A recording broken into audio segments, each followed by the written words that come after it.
Salut, c'est Trado, je suis content de vous retrouver pour la mise à jour de l'analyse technique du CAC 40 avec une rémission lente du CAC 40 avec plus 0,25%. On fait une pause, c'est normal. N'oubliez pas que depuis les plus bas qui ont été inscrits en début de mois, le 5 juillet, on en était déjà à plus 8%. Autrement dit, plus que la progression annuelle moyenne du CAC 40 en l'espace de 3 semaines, c'était pas tenable. Et on fait une pause, mais cette pause n'est pas complètement anodine puisque regardez, elle prend appuie sur cette zone ici qui est une petite zone de résistance et qui surtout constitue la ligne d'eau du double bottom. Donc premier bottom, deuxième bottom et ce double bottom a donc créé une ligne d'eau qui a été cassée et nous sommes simplement en train de tester la ligne d'eau avant d'éventuellement repartir vers les plus hauts. C'est pour ça d'ailleurs qu'on verra plus tard un trade avec un stop de protection en dessous de cette zone peut se justifier, on verra ça un petit peu plus tard. En tout cas pour l'instant, on a une bougie qui est plutôt favorable en sens qu'elle est verte. Alors, elle n'est pas magnifique, mais ça reste quand même une bougie verte avec une clôture plutôt dans le tiers haussier. La bougie Aiki-Nashi est plutôt favorable aussi. Alors, c'est pas là non plus, ça c'est pas à couper le souffle, mais on a quand même une bougie verte sans mèche basse, donc c'est haussier. Maintenant, il est vrai qu'on aurait préféré une longue bougie verte et une petite mèche haute. C'est pas le cas, mais c'est sûrement pas une bougie qui est baissière. Et qui c'est qui vient d'inscrire un nouveau bloc? C'est le 3-line break comme d'habitude. Ça, c'est la magie de cet outil qui est vraiment, j'ai envie de dire exotique. Personne ne l'utilise quasiment. Enfin, je le dis rapidement, mais c'est vraiment exotique et on savait maintenant depuis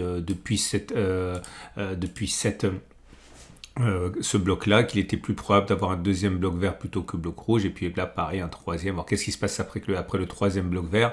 Généralement, un autre bloc vert, alors c'est pas systématique, regardez ici, on a baissé après, mais bon, les longues séries de blocs verts sont quand même assez habituelles.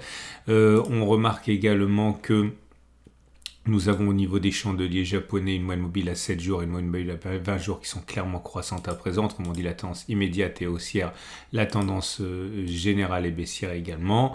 On a eu notre croisement haussier faible ici, en ce sens qui se passe actuellement n'est pas complètement inattendu. La moyenne mobile à 50 jours est plate, on est au-dessus, enfin elle est plutôt descendante, on est au-dessus, donc la tendance de fond elle est neutre.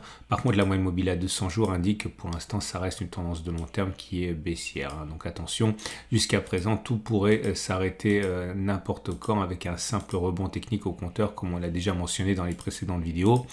Le SAR et haussier, et j'aimerais attirer votre attention aujourd'hui sur le super trend. Le super trend qui a une fois de plus capé les cours aujourd'hui. Alors pourquoi c'est intéressant? C'est parce que justement ça risque d'être cassé incessamment. Moi je vais essayer de vous donner un coup d'avance avec le backtest du jour. Regardez, c'est pas inhabituel d'avoir le super trend comme ça qui sert de résistance. Donc regardez ici à la baisse, ici à la hausse et là encore à la hausse.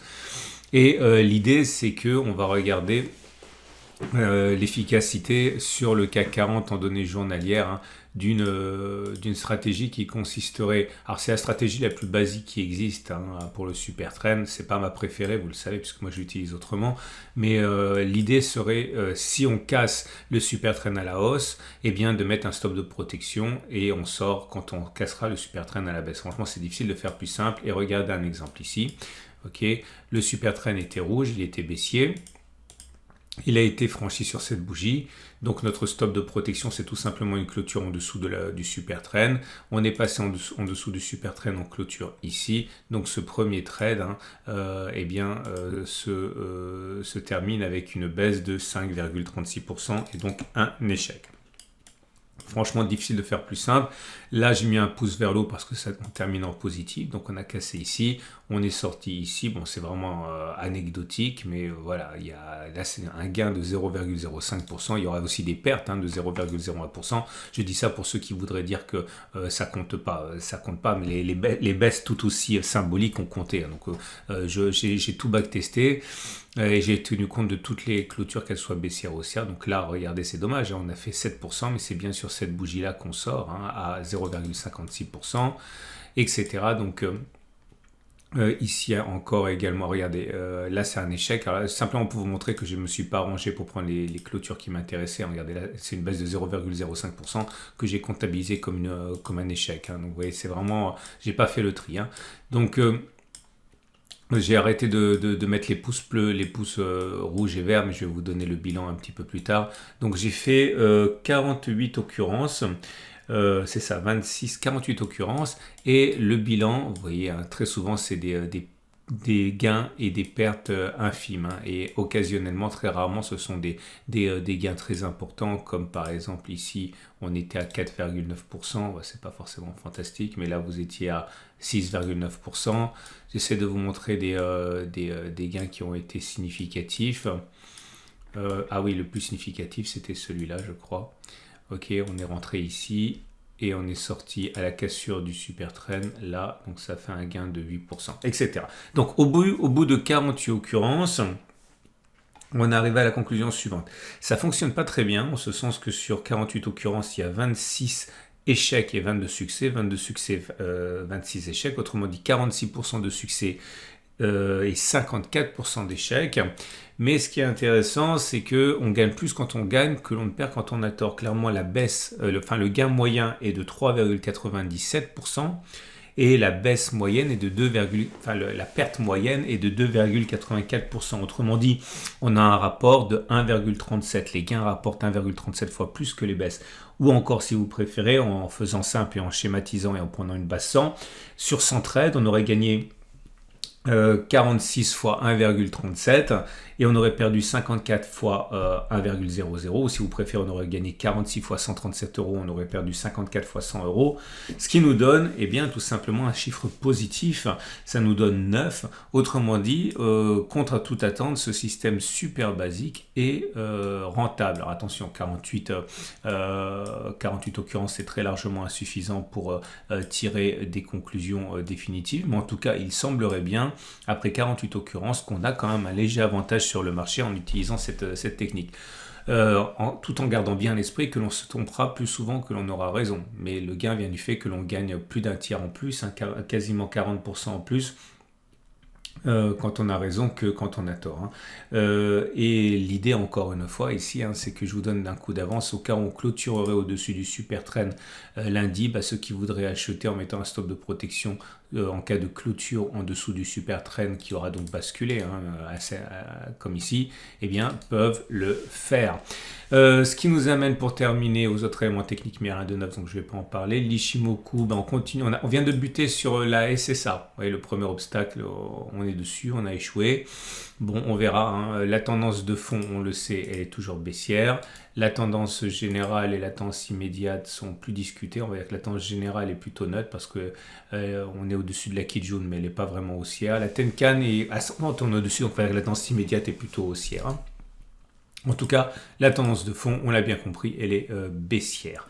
Et on va donc terminer avec les trades du jour. Mais avant, quelques petites nouvelles du cercle des tradosoriens. Alors, j'ai eu beaucoup de messages me disant ouais, mais je suis en vacances, ça ne m'arrange pas de prendre un abonnement d'un mois alors que je vais partir ou que je suis encore en vacances, etc. Oui, je comprends très très bien. De toute manière, c'est encore une fois, c'est l'inconvénient entre guillemets des vacances. Mais juste pour mémoire, voilà ce qu'il y a de neuf cette semaine sur le cercle.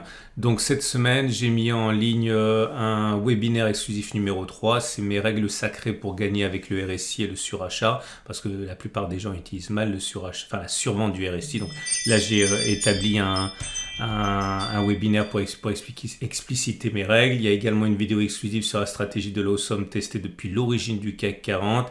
Et également une vidéo exclusive pour améliorer les résultats de stratégie d'achat, de surachat de CCI. Bref, c'est surtout ça qui est intéressant, le webinaire exclusif. Et si on fait le compte, depuis le lancement du cercle, on est à 3 webinaires exclusifs. Hein. Débusquer les bonnes cassures d'oblique, parce que la plupart sont mauvaises. Mes règles d'optimisation pour Weinstein, parce que sinon il y a beaucoup de faux signaux. Et donc là, le dernier, hein, c'est sur le RSI, c'est ce week-end. Vous avez plus d'informations dans la vidéo juste en dessous de la vidéo si vous voulez en savoir davantage sur ce cercle privé. Et on enchaîne et on termine avec les trades du jour. Donc si vous êtes haussier, vous pouvez attendre la cassure du super trend comme je l'ai indiqué et vous pourrez éventuellement appliquer la même stratégie qu'on a élaborée dans le test. Si vous êtes baissier, vous pouvez par exemple, alors j'ai déjà parlé de la construction d'un trade en plusieurs phases, c'est pas impossible, hein, c'est assez logique. Vous pouvez également partir du principe que on n'arrivera pas à passer le barrage de l'Ishimoku. Donc on n'arrivera pas à passer ce plat de Kijun, ce twist là, ce plat de SSB. Bref, ça fait un petit peu beaucoup pour le CAC 40 sans revenir sur ses bases. Donc éventuellement vous attendez que l'on monte. Vous mettez un stop de protection ici à, allez, je sais pas moi, allez, 3%, et vous pariez sur un retour sur le support hebdomadaire en vous disant la crise elle est loin d'être terminée, ça fait un objectif à 9%, excellent ratio gain-risque pour ceux qui seraient intéressés. Quant à moi, je vais encore attendre, je fais le difficile parce qu'il y a quand même pas mal d'éléments qui sont aussi pour l'instant, on va attendre que ça s'épuise un petit peu. Voilà, également disponible sur la chaîne, eh bien, l'analyse technique de l'or. Il y a une baleine qui vient d'acheter pour 1 milliard de dollars de pièces en argent. On a également l'analyse technique de moyen terme avec investir pour sa retraite et la transmission avec des ETF. L'analyse technique de très court terme pour les stratégies, ce sera lundi matin. Les cryptos, ce sera également lundi matin. Encore une fois, si vous croyez aux cryptos, franchement, le moment est peut-être à considérer pour vous. Je vous souhaite une excellente journée et je vous dis à demain pour la mise à jour.